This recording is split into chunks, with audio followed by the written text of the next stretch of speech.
Hello. Yeah. Good evening, everyone. Today is the 11th week of our live session for the many body methods in the quantum chemistry. Um, in the previous week, we have already started discussing about the advanced correlation method that is called the coupled cluster theory. We'll go into more detail of that theory today. But before that, let me discuss one of the problem that some students face problems with.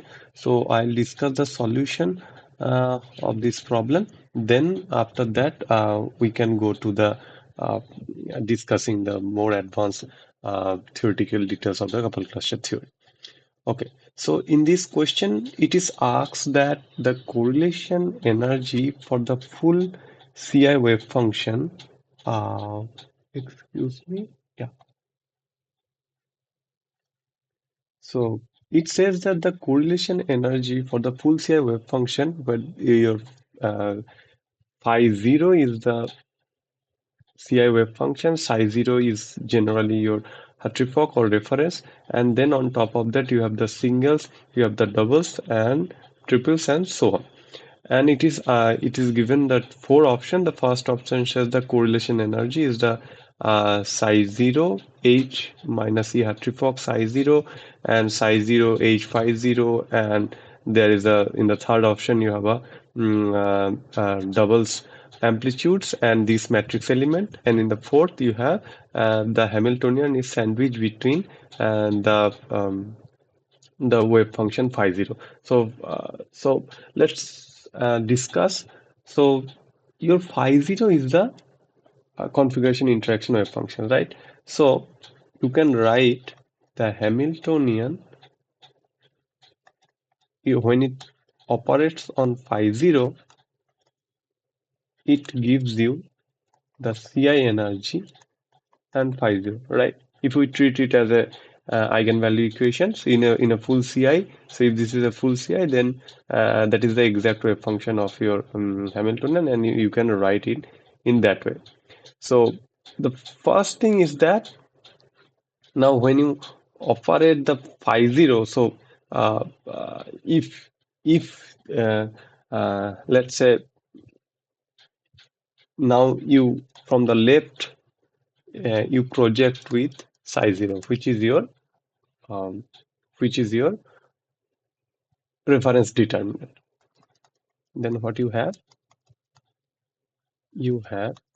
ECI psi 0 phi 0, right? And due to the intermediate normalization, we can say this is equal to 1 due to the intermediate normalization.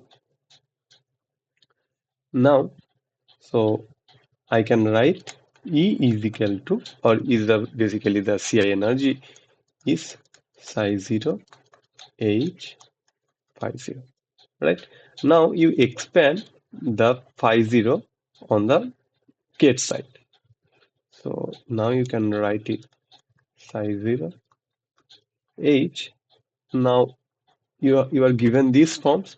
So now here you can write psi 0. Let me just write Cs singles and psi s. There is a summation, and there is this summation over all the doubles. So I'm not explicitly writing all the coefficients and determinants. So instead I'm writing psi d dot dot dot and all the other determinants and closing the gate notation. So now what you have? Now you have E is equal to, so this term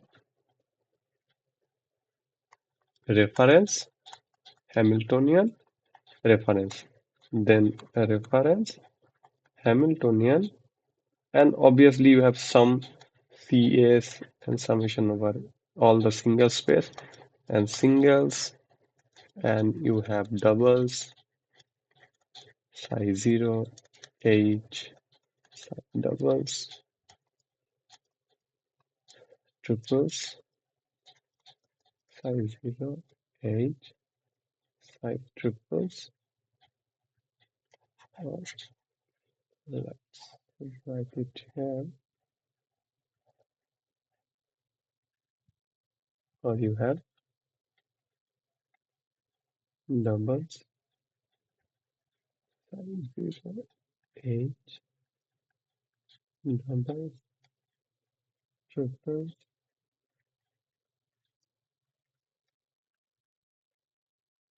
and so on. Now you can clearly see if your psi0 is H Hartree-Fock, then this is your E Hartree-Fock. So you can write it E Hartree-Fock plus, and because of the Brillouin's theorem, now you know that this will go to 0, right? This will go to 0. But here these terms will survive. And what about this? So in the left hand side and the right hand side, the difference is more than 2 electrons. So all the terms, all the other terms here, they will go to 0, right? So what you are left with, you are left with basically doubles CD. So let me write it in this way. C, comma D, comma T, comma U, or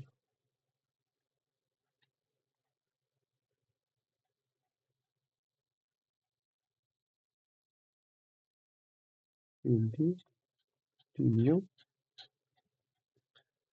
C, CD, TU, and now here you have I0 H psi CD T, right?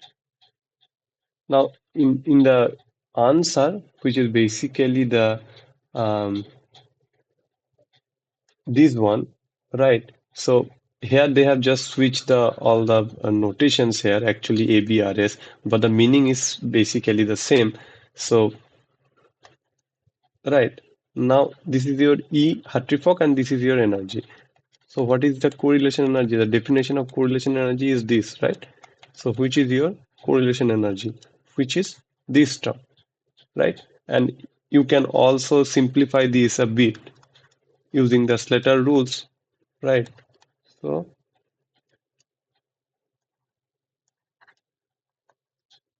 here, what you will have? You will have something like CD antisymmetrized DU, like this, right? So, and they have just used a different notation.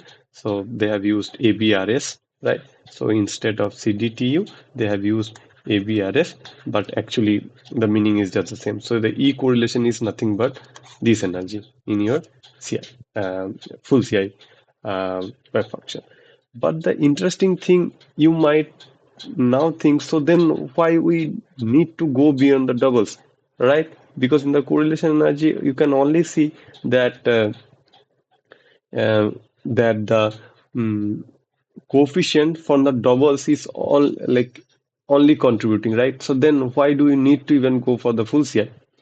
But if you look at very carefully the secular matrix, right? So here you have A00, then 0 0 because of the Brillouin's theorem, then you have H0D, then 0 0 and all the things, right? Now here you have HDD and let's say here you will have HSS, and here so let me write it here. So the matrix is basically A00, which is your Hartree-Fock energy, then 0 0, then you have A0S, then 0 because because of the electron difference, and then here you'll have HSS, HSD, right? HSD dot dot dot, and here HD0, H D0, and here we'll have H H DS H D and so on and so forth, right? Now, now this is not block diagonalized, right? So this is not a diagonal matrix. So there is off diagonal terms, and that so when you diagonalize this, that means the triples or the quadruples and all the other excited determinants will have impact on the doubles coefficient. That is your CVAVRS, this coefficient.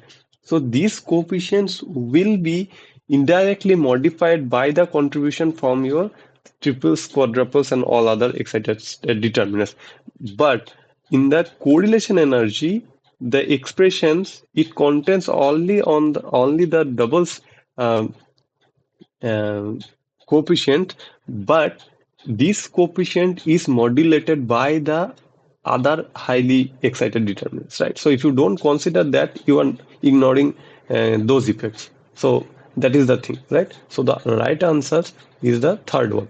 And what about the first one? So in the first one is basically, so if you expand it, this is basically psi 0 h psi 0 minus psi 0 E hat fog, right? So this is actually 0 because psi 0 is 0. So this doesn't make any sense. And here, this is your psi 0 and phi 0, right? So this is also basically your E Hartree-Fock, right? That's what we have seen from here. So this psi 0 is phi 0. If you look at it here, so this is your actually the uh, the total energy is not the correlation energy. So this is not, and surely this is also the your E Hartree-Fock. So the right answer is the third one. I hope all the doubts is been cleared here. Okay, so now let's discuss about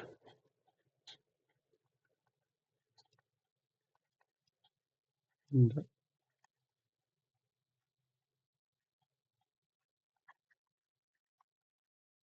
couple cluster theory.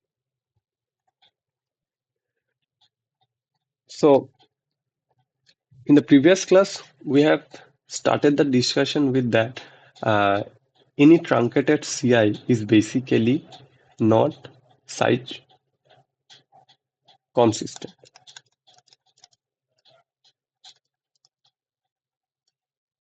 right? Any truncated CI.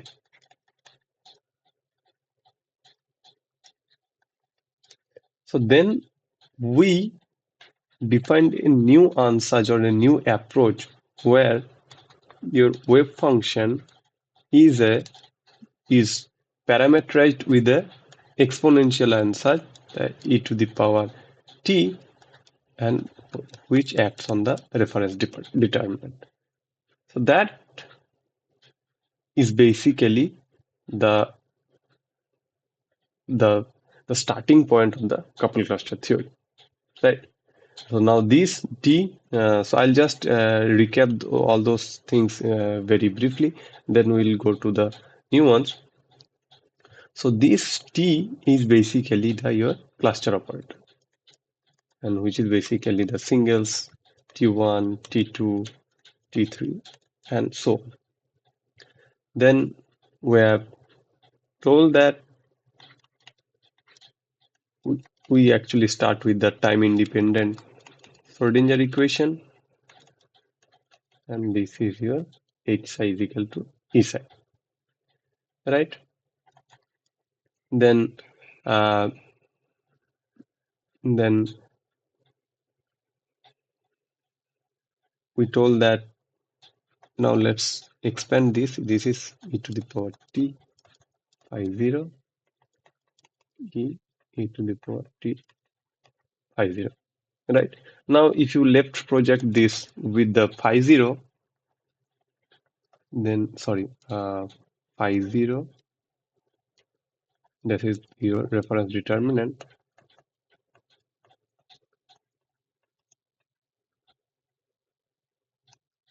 Now you have E phi 0 psi. So, and due to intermediate normalization, this is 1. So, this is your energy expressions. Then, similarly, we had our amplitudes equations as phi ij ab dot dot dot h e to the power t phi 0 e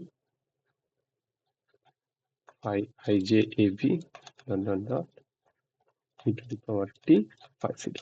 Right, so this was one of the form, but we have told so now then we have introduced something that is called the similarity transformed Hamiltonian.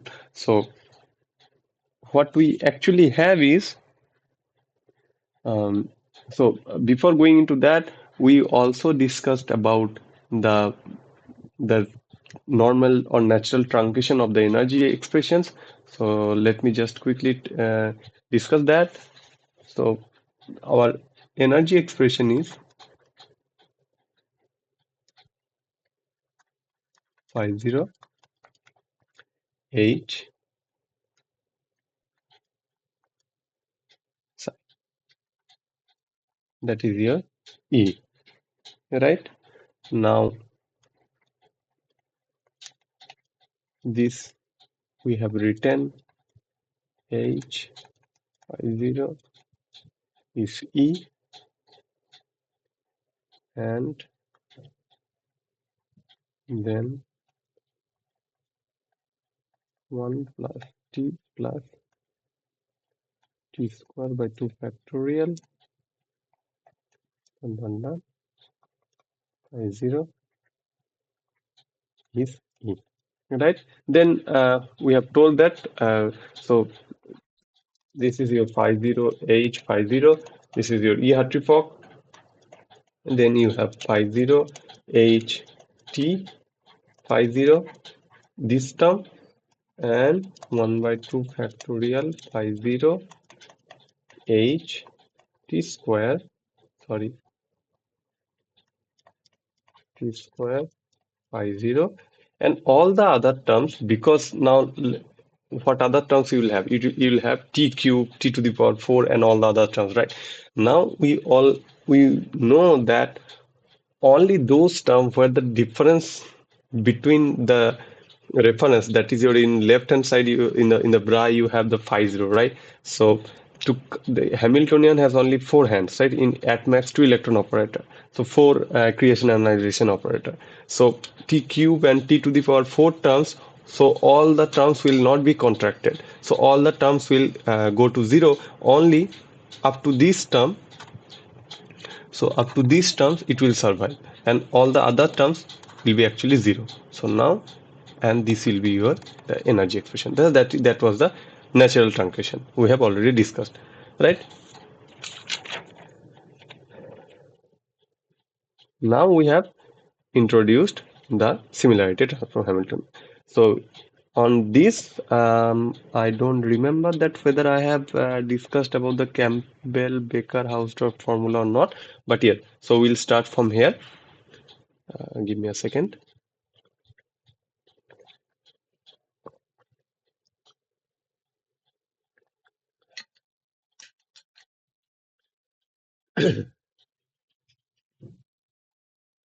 Yes.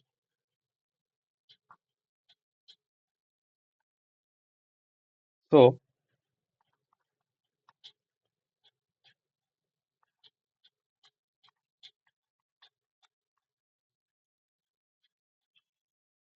this was the first starting expression, right?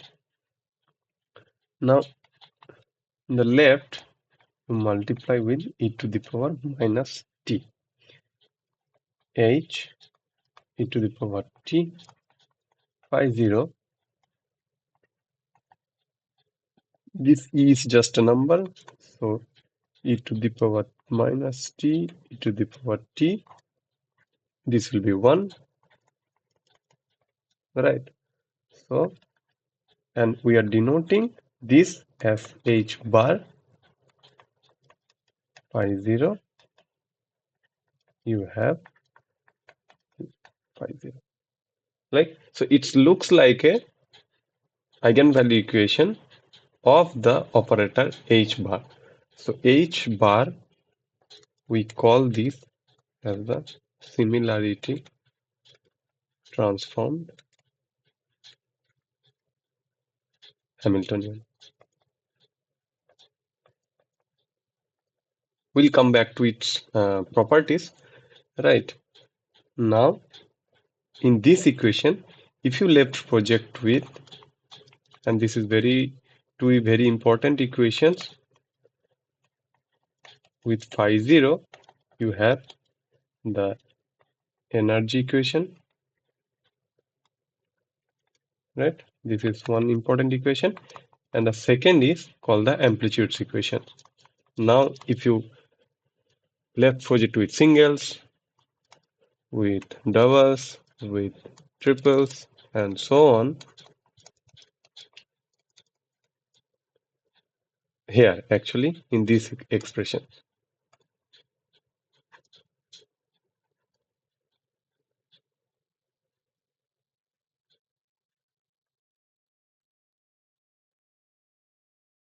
then this will be 0. This is called the amplitude equation, right? So one is to solve this amplitude equation to get the amplitudes of the singles and doubles, and from the singles or doubles, I'll show you the energy expression. How can you get the energy, and then from there you can compute the energy, right? So far, this is good. Now, this is the Campbell. So now our Hamiltonian is the modified Hamiltonian, right? It's a similarity transform Hamiltonian. It is basically now your H bar. So you are now dealing with this Hamiltonian, right? This is called the similarity transform Hamiltonian. So from the Campbell-Baker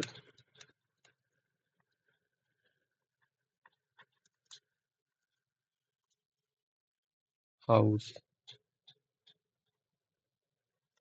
draw formula, or which is sometimes called the BCH expansion, or Baker-Campbell Hausdorff expansion, one can write the e to the power minus t h e to the power t, or h bar, as h plus h t plus the nested commutator 1 by 2 factorial h t comma t plus 1 by 2 factorial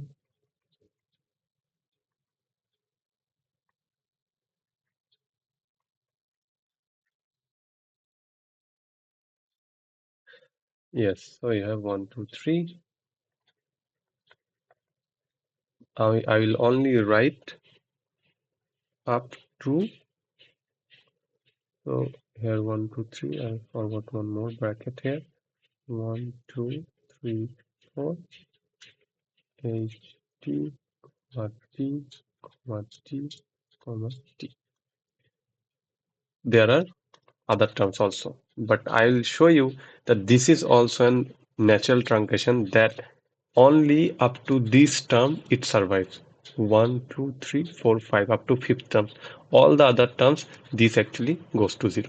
I'll come back to this point after some time, but consider this is the Baker the Campbell Hausdorff formula. Now you might think that how is this coming in the first place? So let me show you how this formula is coming. Then I will comment on how the natural truncation happens up to the only the nested fourth commutators, and why the other terms goes to 0. But let me show you the proof of this expansion.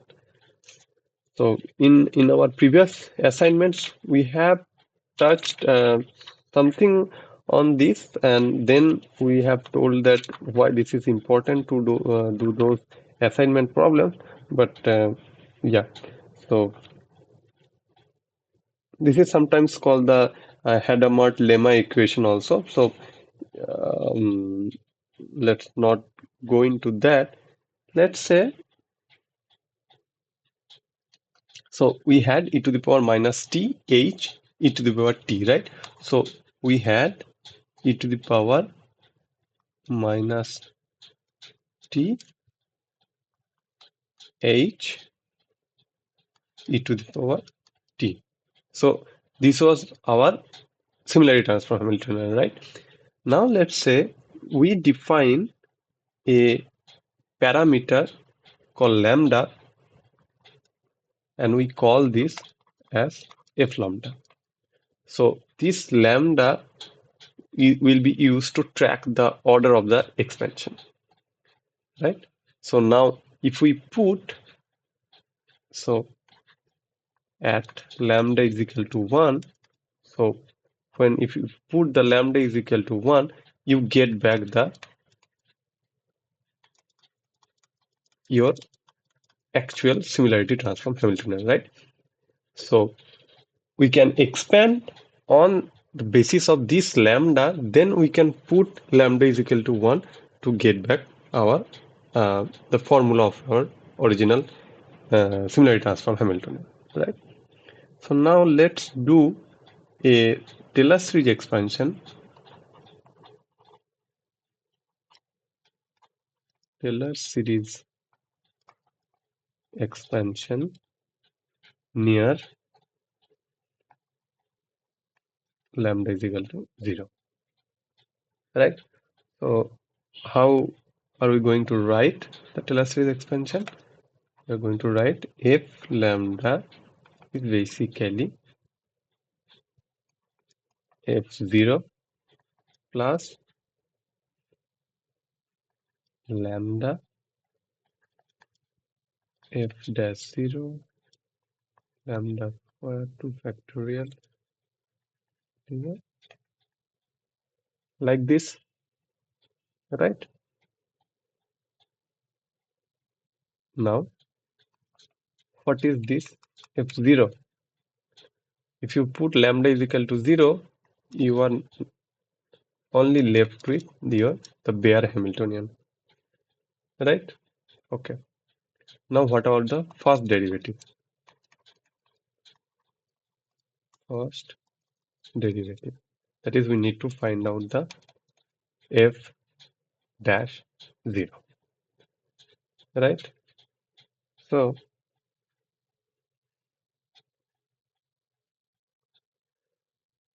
what is, so this is your f lambda, this is the expression of your f lambda. Now what is f for lambda? That is df lambda d lambda, right? So f dash lambda is basically the minus t. So we are taking the derivative of this, right? So, and then we'll take derivative of these two. So e to the power minus lambda is this, e to the minus n, e to the power minus lambda t, then all the other terms being kept intact. Then the second term. So now we are differentiating this term. So then t again, all the other terms.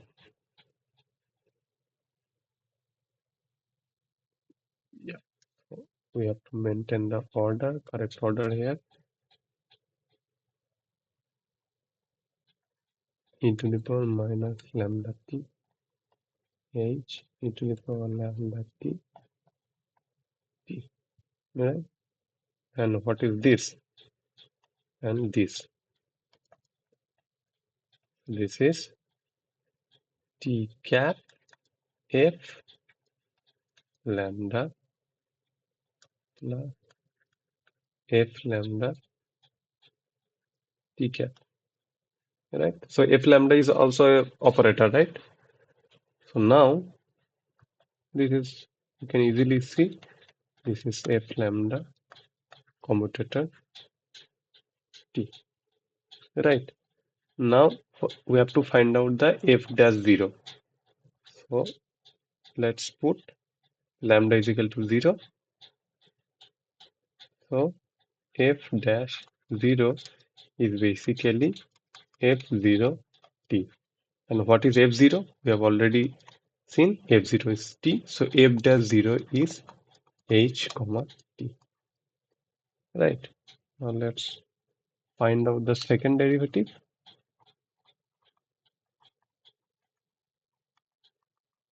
So we need to find out the f double dash 0. Right. So f double dash lambda is basically the dd lambda of f dash lambda. And what was f dash lambda? F dash lambda was this, right? This one, this line. So let's write it here once. Dd lambda of f lambda t minus t f lambda. Right. Let's do the derivation. Let's take the derivative. So the t is independent of lambda, but the first term is, so this will be f dash lambda t minus t f dash lambda, right? And this is nothing but the f dash lambda commutator with. So now what is f dash 0? This is f dash 0 t. And what is f dash 0? This is the commutator of h and t, right? So we are putting h comma t comma t, right? And so now you can take the third derivative, fourth derivative. So from here, from this expansion, right? So now you put f lambda. So what you are getting is f lambda is h plus lambda h comma t plus lambda square by 2 factorial and h comma t dot dot dot. But what we need at lambda is equal to 1, our exact similarity transform Hamiltonian, right? So now if you put lambda is equal to 1, what you will have? You will have h bar h comma t plus 1 by 2 factorial h comma t dot dot dot, right? And this is nothing but your BCH expansion h bar, right? Look at here, right? This.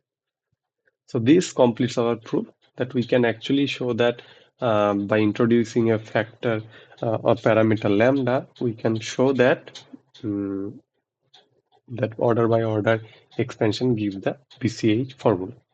Okay, now having said that,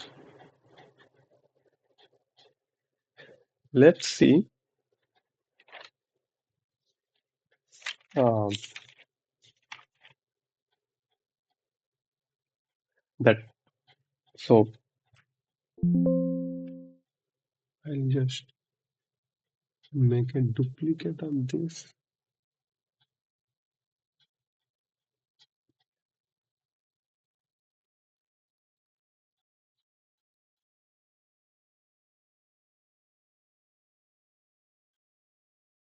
Yes. So now let's try to understand that why it uh, truncates after this term, right?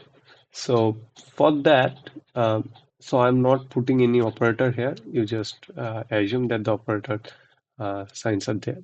Okay. So uh, let's take this term, HT, right? So first thing I want to show you that the terms that there in the Hamiltonian and the cluster operators, that is the T, they do not usually commute, but the cluster operators commute within itself. So we know that in the previous class, I think, yes. So we have mentioned that the Hamiltonian can be written generally as sum over PQ.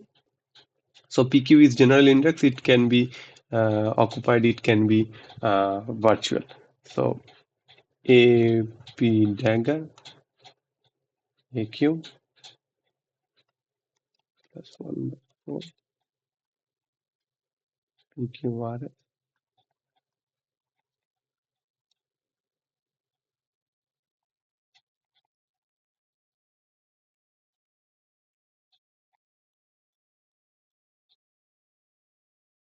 Yes, right. So the T is basically your T1, T2, T3, and so forth, right? So let's say we will only consider this one electronic operator from the H and a T1, right? So let's see that whether they commute or not, right? So we have the one electronic form, that is the AP dagger AQ, and so we have the commutators here, right? So these and these the nested commutator. So we want to check that whether this H commutes with T or not, right? So let's the T can be T1, T2. For the smallest case, let's consider it is T1. So that what is T1? T1 is a single excitation operator. So it will annihilate one electron and then put this in the virtual orbital. So I think there is no problem up to this. Now let's expand this.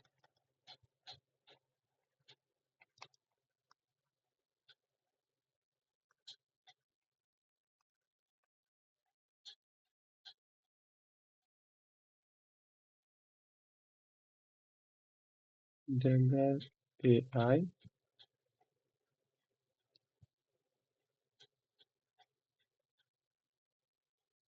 AP dagger AQ. Right. Now we can use the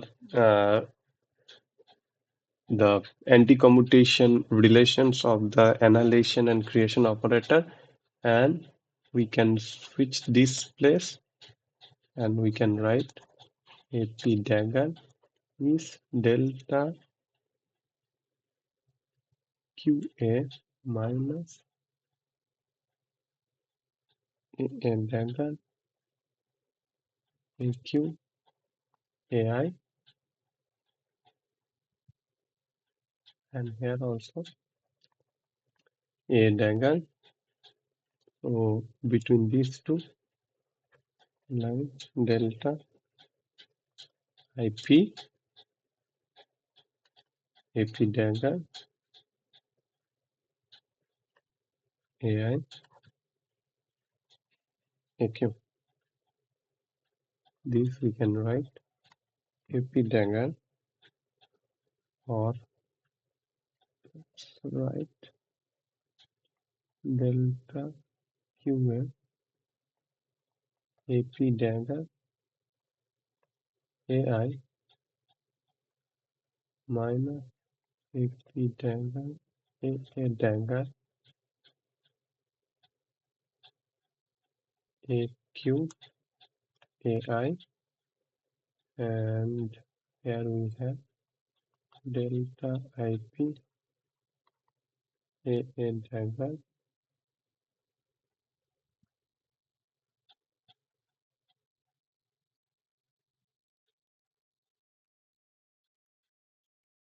AQ and here we have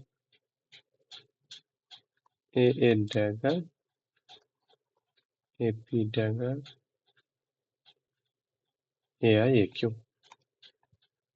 Now can you see that these terms and these terms are exactly same and they will cancel each other. So now you can see that if we use the between two daggers, so now if you switch these two, what will happen? You will get a positive sign here, right? And this will be AA and this will be AP, right? Now you have to do another switch here. So I think you know, but still I'll write those down. So AP dagger, AQ dagger, anti-commutation, this is 0, and AP AQ, this is also 0, and AP dagger AQ, that was delta PQ, right? These are the three formulas that you need to remember. So I'm just using the first two, right? Now we have to do a switch here.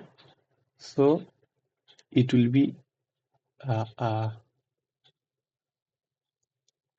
dagger, AP dagger. So now there will be AQ and AI. So initially it was AI AP, right? Now you did AQ AI, but you have to compensate with the negative sign. So now these two are equal. So what you are left with, you are left with AP dagger AI delta AP. So certainly this is not 0. So the thing is that the cluster operator and the Hamiltonian, they do not commute. This is the first thing to note. And what is the second thing to note here? The second thing to note here is that due to this commutator, so this is your two general indices, P and Q, right? And because of this commutator, one commutator, you can get at least one. So here you can see in this term, because of this Kronecker delta, right? So this will only survive when Q is equal to A, right? So this means that because of this contraction or one commutator, you reduce the general index by 1, right? So now here you have P only, and in this term you have Q only, but while starting this commutator you have P and Q, two general indices. Now in the final term you are left with only one uh, general indices, right? So one commutator actually reduces the general indices by 1. That is the one thing, right? Now this is the example that we have taken, the one electron operator and the T1, right? So now let's say you had taken the T2, right? So then there would have been two contraction, right? So then those terms, and the H has 4 general indices, right? P, Q, R, S, right? Now can you see that here?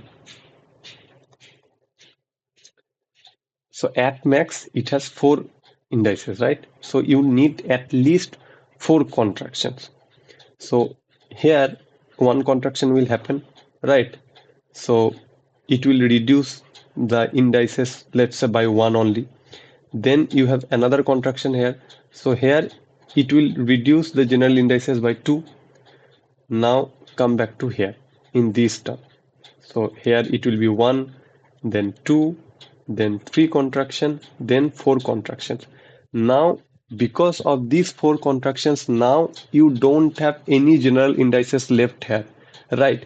Now when you go to the higher order, the higher commutator, now you don't have any general indices. What you have is only the cluster operator, and I'll just show you that the cluster operator actually commutes each other, and the commutators will give you 0, right? So just a quick example.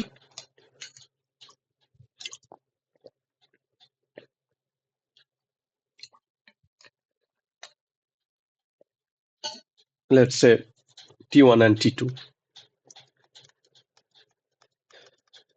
T1 and T2. Let's write T1 as a dagger AI, and you write AC. You could have written A8 AI, but I'm using all the different indices to make it generalized. AJ, AK. Now this is very simple to see, but yet I'll show you that AJ AK minus AC dagger AD dagger AJ AK A dagger AI. Right. So now look at these two terms. Right. This I and C. They are so this I and C, they are different indices, right? This C is from virtual and this I is from occupied, right? So this contraction will be 0, right? This contraction will give you 0. So now you can see that you can write it as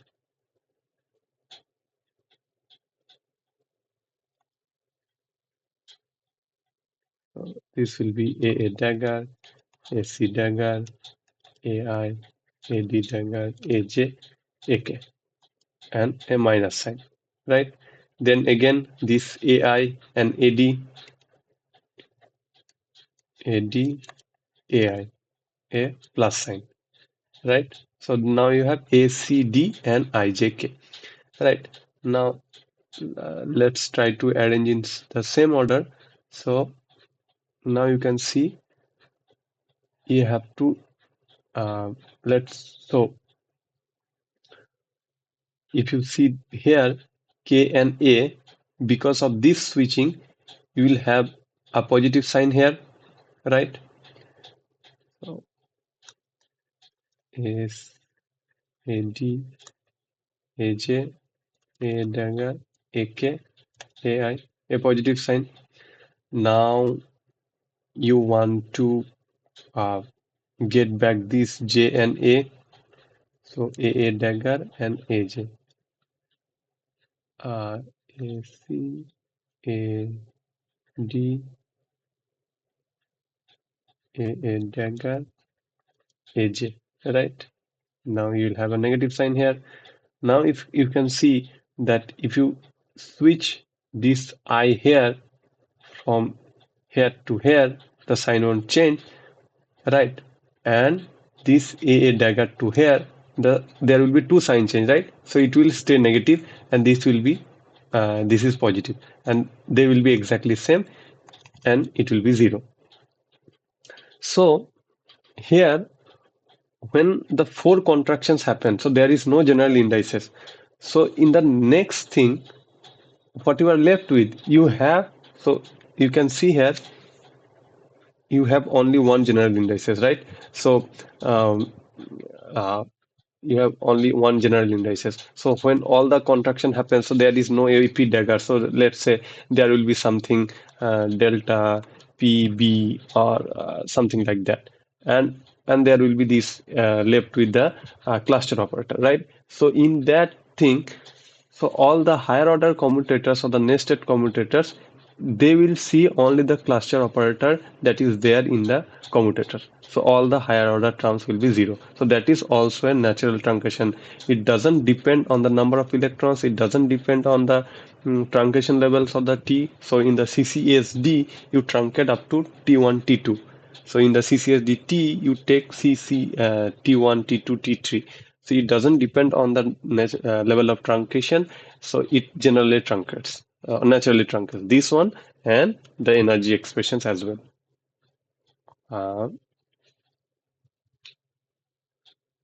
Yes, this energy expression. This also doesn't depend on the number of electrons or the nature of your truncation. These two are the natural truncation that I want you to remember. Yes. So having said that, um, let me quickly show you that why we can mathematically deal with a similarity transform Hamiltonian. What is a great feature about similarity transform Hamiltonian? So to show you that, let's consider that. So the take-home message is that the similarity transformation doesn't change the eigenvalue of any matrix, right? So similarity transformation, similarity transformation doesn't change the eigenvalue spectrum. That is the key feature. So our Hamiltonian, whatever the eigenvalue it has, if you do a similarity transformation of that Hamiltonian, it is not going to change the energy spectrum. So we are still in the safe zone that we are not altering the physical value or the physical meaning. Whatever the energies were there, it remain intact, right? So, so how can we prove that, right? And that's it's very basic. Let's say so this BCH expansion formula that is not there in the book, and also this T1, T2, their commute, and how to get the so how this eigenvalue doesn't change for the similarity transformation. So these are very basic. They have assumed, I guess, but still for the completeness of the our discussion, I will show you the proof that let's say this B is a similarity transform matrix A, which is transformed by through this P inverse A P, right? And it's very obvious that P inverse P is a identity matrix, right? So to get the eigenvalues of this B, we know this. We have already discussed, and we know it very trivially that we need to solve this characteristic polynomial, which is determinant of B minus lambda I, right? So this is the characteristic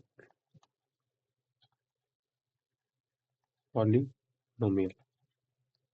We need to solve this, right? So let's say we can write this. So in place of B, you put it this. So P A P minus lambda I. Now here we can put this resolution of identity or this, we can write P inverse AP lambda I P inverse P. So far so good. You have P inverse AP. Now the identity matrix, it commutes with everything, right? So IP inverse is P inverse I, or IP is PI. So I actually commutes with everything. So I can write lambda P inverse I P, right? Or this lambda is just a number. So we can also write um, P inverse lambda I P, right? Now you can see we can now write determinant of P inverse A minus lambda I P,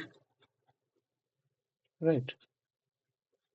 So this, so let me write the final So we had P inverse A minus lambda I P, right? Now from the rules of determinant, we can write it determinant. So determinant of ABC is determinant of A times determinant of B times determinant of C. So now we can write determinant of P inverse, determinant of A minus lambda I, determinant of P. Now all these determinants are just number. So you can switch the place very safely. So we can write lambda I is determinant of P inverse, determinant of P. And now I think you can see that this is P inverse P, which is your identity matrix and determinant of identity matrix. So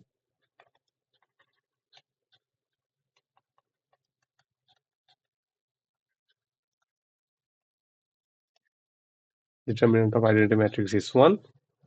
So this is determinant of A minus lambda, which is determinant. So we have started with the characteristic polynomial of the similarly transformed matrix.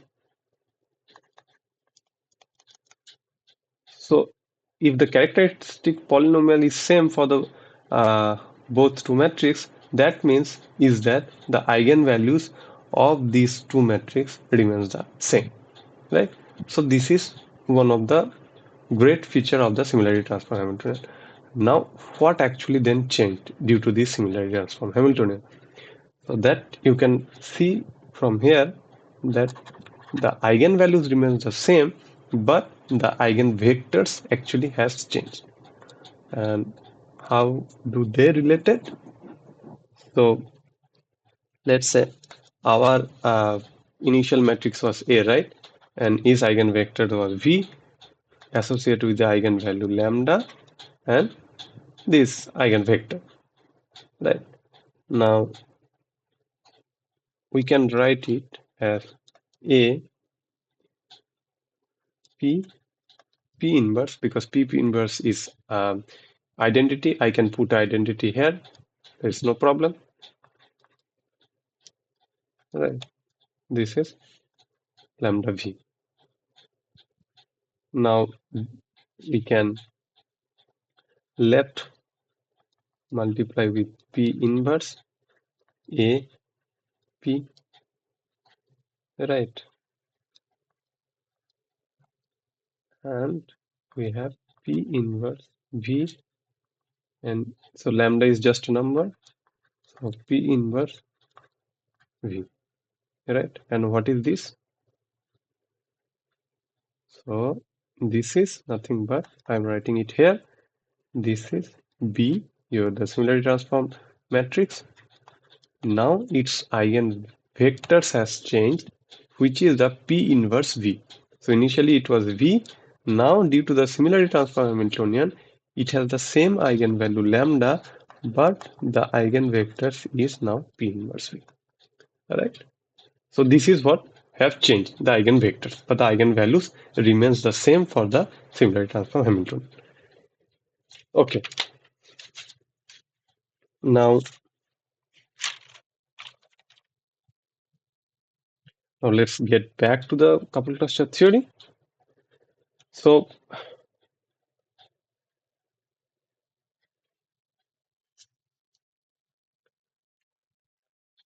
we have seen that from here, yes. So we are solving the energy through an projection-based method. So it doesn't imply that the energy that you are getting from here, it will be upper bound. So in the variational theorem, we know that we get a upper bound energy to the exact energy, right? But so how does this guarantee that our energy will be upper bound or not? So researchers have thought about doing the couple cluster in a variational way. So variational couple cluster theory.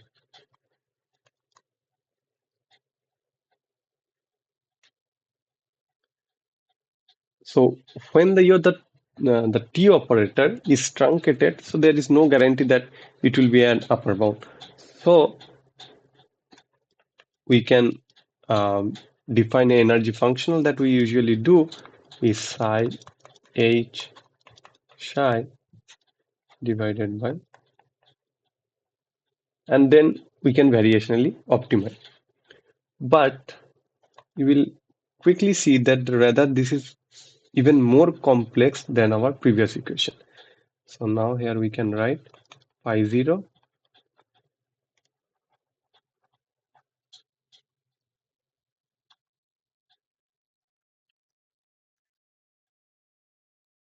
phi 0 e to the power t dagger, because your psi is e to the power t phi 0.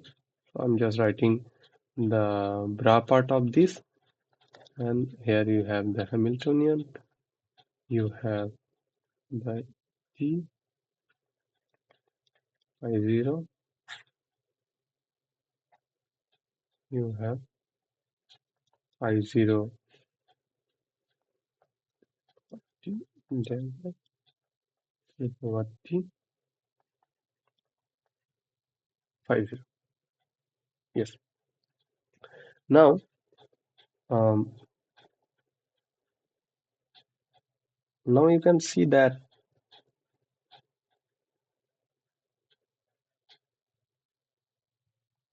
let's expand this. So phi 0, so similar expansion, t dagger t dagger square divided by 2 factorial and so on. Then you have Hamiltonian, then you have 1 plus t square by 2 factorial dot phi 0 and the denominator, right? And the denominator. Okay. Now here is the problem. In the energy expression, you have seen that after the t square term, it naturally truncates, right? But here you can see that the natural truncation is not possible here, right? Let's take this term, phi 0, t dagger, t, and phi 0, right? So let's write phi 0, t dagger, h, t dagger, phi 0. Right. So what is this T? This T is some form of, let's say you can say A dagger, A B dagger, dot dot dot, A J, A I. Right. So it analyzes a electron from the occupied, then puts back in the virtual space. So it's kind of a excited. So it creates the excited state from the right hand side. Right. And what is this T dagger? So the T dagger is actually capable of exciting electrons from the left, right? Because T dagger is just the dagger version of this. So it will be AI dagger, AJ dagger, dot dot dot, AB, AA, right? So now when it acts from the left, this AI dagger, it's a now it acts as a not a creation operator, it acts as an annihilation operator from the left, right? So it is also a excitation operator when operates on the left or the bra vector. So right, so what happens is that, so here it creates the excited state determinant, and here also it creates excited state determinants, right? So in between you have a Hamiltonian operator, and based on the truncation level, it can create any excited state determinant and it can create any excited state determinant. So you never know whether this term is going to be going to remain there or it is going to be zero in any level of truncation, right? So there is no general truncation. But in the projection based approach, here you have phi 0, and then you have the Hamiltonian, and here you have e to the power t and phi 0, right? So there, here you have only the reference. So now you can see that for whenever it excites electrons, so whenever the excitation determinant is different by more than two number of electron, then it went to zero. But here it doesn't go to zero. So that is the major problem here. But then people have come up with different solutions, which is called the unitary couple clusters theory, where this excitation, this T operator, it's replaced by T minus T dagger, and based on that there is a brute force truncations, and then you can see many people has done research on this variational couple clusters theory. But just I wanted to let you know that in the variational CC theory there is no natural truncations, so that's a very complicated. But yes, the researchers have done a lot of things there, and there are many reference there in the Crawford's book that I have mentioned in the previous class. If you're interested, you can go through that. Okay.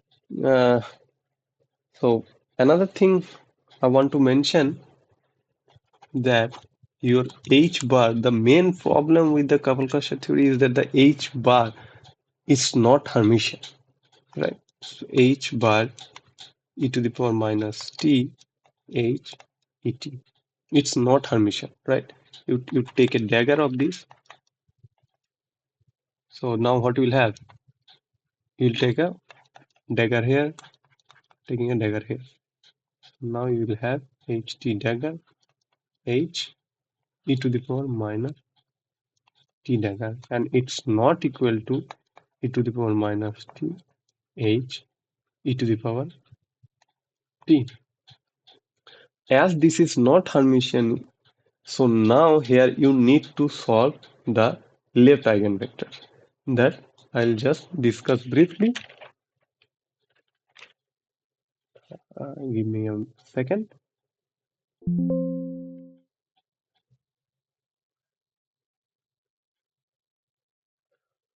If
Okay, so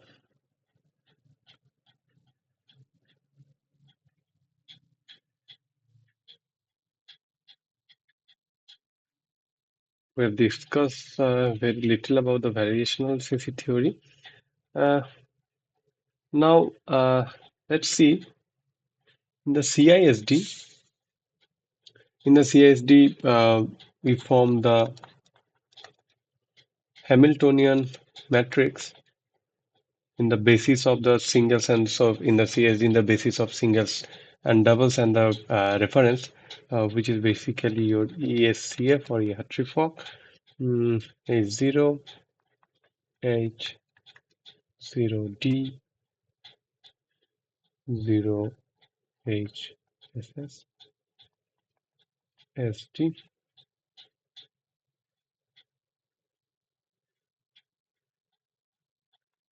HD0, DS, and DT.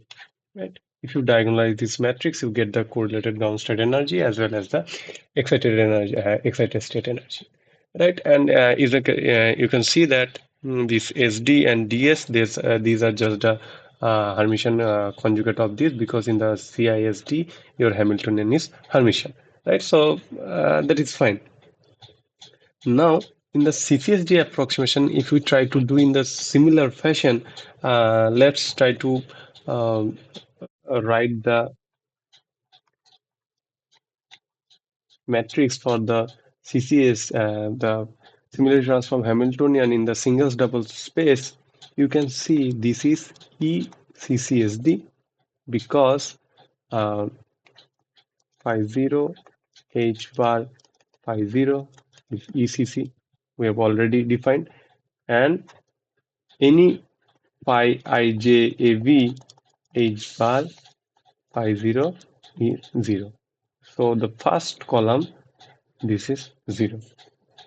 And now you have H bar 0 OS. Now you can see that the brilliance theorem, it doesn't go to 0, because now this is not the plain Hamiltonian. It is e to the power minus t h t h e to the power minus t. So the cluster amplitudes are associated with it. So it is not simply 0, right? Now you have the other terms.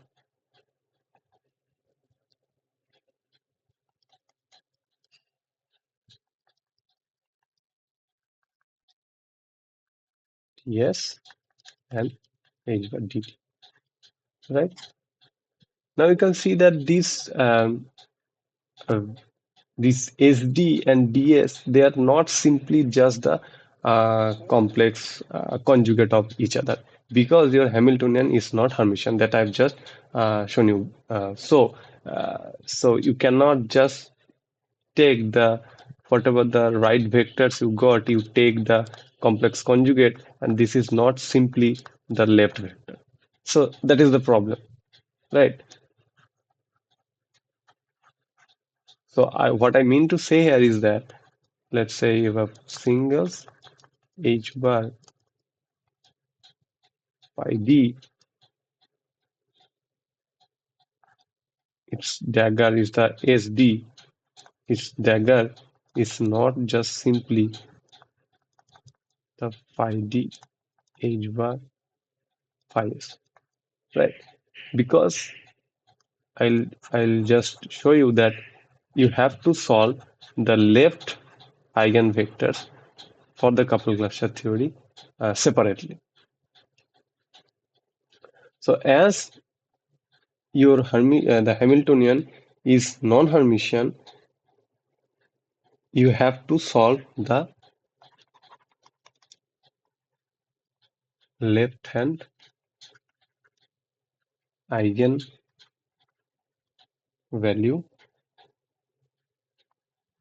equation,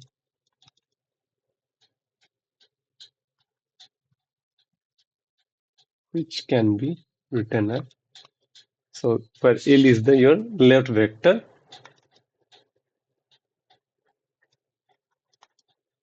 and this is the energy. Your energy remains the same, just the vectors are different because it is non-Hermitian, right? So these left vectors this can be generated in the similar fashion as the right vectors through a L operator. So how does this L operator looks like? This L operator is 1 plus L1 plus L2 plus L3, just like the uh, T operator. Now I'll ask you to take a moment and to wonder upon that why do I need this one here? So you can see that if this one is not there, then you will see that the energy will not come correctly, and most importantly, the normalization will go wrong, right? So now this L is basically the excitation operator when it acts on the from the left hand side, right? So uh, you can write the Ln operator in general, just the dagger of the the T operator. So the factorial summation ijab and associated with the amplitude jb, ai dagger, aj dagger dot ab aa. Right. Now, so this was the definition of the left vectors. Now we can write the from here, from this h bar is equal to L E, right? And combining with this is your phi 0 L operator H bar is phi 0 L operator E. Now from right you project phi 0 L H bar phi 0, we will have phi 0 L phi 0 and E. Now you remember this L, there is a 1 and excitation from the left, L1, L2 and so on. So here when this L operates on this phi 0, it gives you phi 0 plus phi s and dot dot dot dot like this, right? So these phi s and phi 0, they are orthonormal to each other, so it will go to 0. Only this phi 0 and this phi 0, this will give you 1. So what you will have? You will have this is equal to E. So you have phi 0 L H bar phi 0. This is another expression for the energy.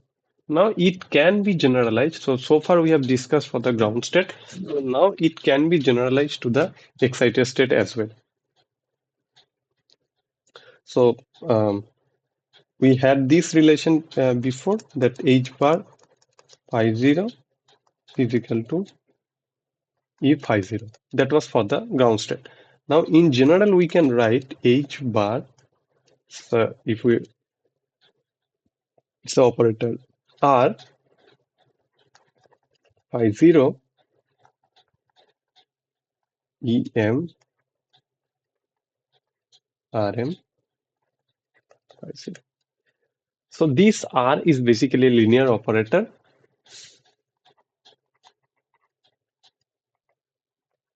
which is R0M and R1M, R2M, so on and so forth. Right. So in case of ground state, what you need? Your M will be 0, your M is 0, and R0 is 1. So if you put 1 here, you get back this. And now if you are excited in the first excited state, then your M is equal to 1 and then you have to get the corresponding amplitudes for the R0, that is the contribution from the ground state, or the phi 0, and then the single excited, second doubly excited, and so on, right? So this is a general way of writing this. And similarly for the left eigenvector, so similarly for the left eigenvectors, you can write that phi 0 lm h bar is, so I'm writing it from this expression, you can say from here. So phi 0 lm h bar is equal to phi 0 lm em, right? Now it's a very important condition that appears, that is called the bi-orthonormality condition. So your h bar is not Hermitian, right? So whatever the eigenvectors is have the right eigenvectors, it's not guaranteed that they are orthonormal because it's not Hermitian, right? But a bi-orthonormal condition is hold true, that the left and the right eigenvectors, they are orthonormal to each other. So what do I mean by that is that the phi I0, the Lm, and the right eigenvector, it's related through the Kronecker delta. So this will be equal to 1 only Mn, when M and N are equal to 1. Otherwise, they are 0. So this is the bi-orthonormality condition, and from here you can write the very general expression, that is you can write it from so what you had is basically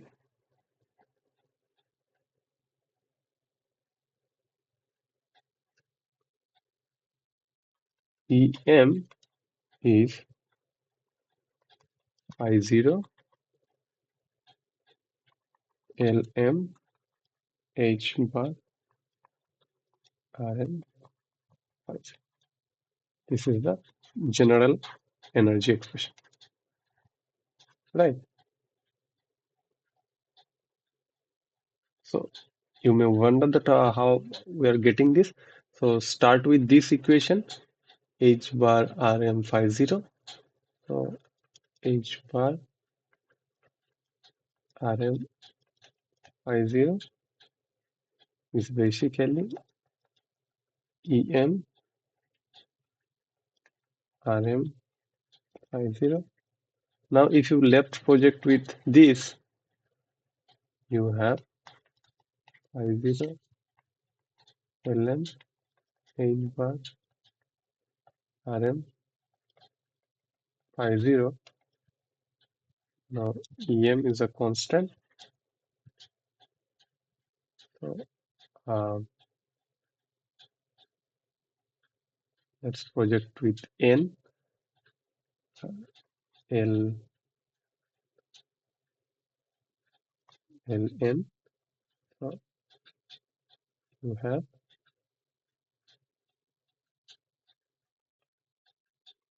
phi 0 Ln Rm phi 0, and we have defined the bi-orthonormality condition here. So this is nothing but your delta Mn, right? So only it survives only when your m is equal to n or n is equal to m. So you get back this equation. So this is the general energy expressions for the couple cluster theory. So here one can extend it to the excited state couple cluster theory.